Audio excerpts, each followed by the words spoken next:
presented by Balrampur Music.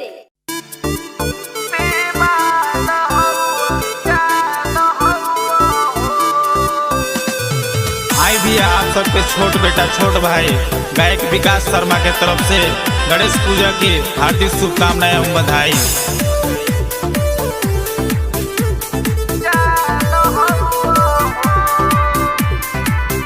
करी सुमिरा नवाए हो बाबा पूजा में पहले तू आजा। करी सुमिरा नवाए हो बाबा पूजा में पहले तू आजा। देवता में महान हो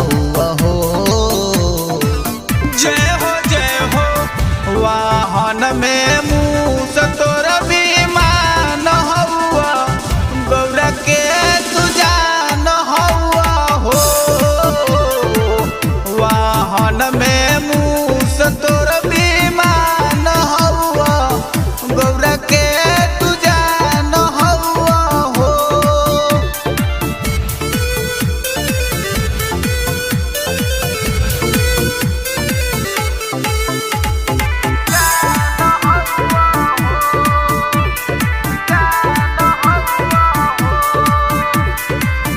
बुद्धि के दाता हौआ भाग के विधाता हो।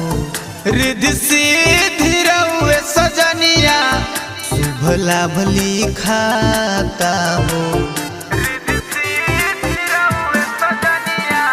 रउआ बोलाव तानी यही घड़ी लइका न दान बानी हो।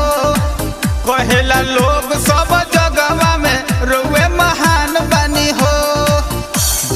जागरुआ मान हौवे हो।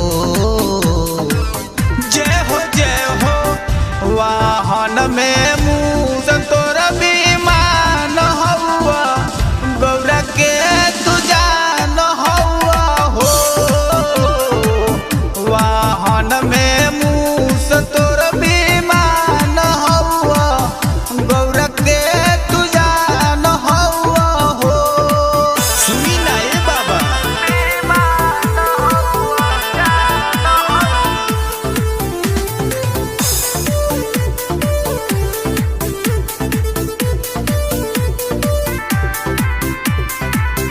गावे विकास भजनिया राखी बाबा इज्जत पनिया हथवा हम जोड़ी हो जोड़ी गिरतानी हिरौए चरनिया। अदेश गुरन संगे आइल बाड़े रौरे चरनिया नु हो। हमनी पे दया करिए हो बाबा राखी पगरिया नु हो। यह कह नाम हौवे हो। जय हो वाहन में मूस तोर विमान हौआ गौरा के तू जान हौआ हो। वाहन में मूस तोर विमान हौआ गौरा के तू जान हौआ हो। हमनी पर दया करिए बाबा।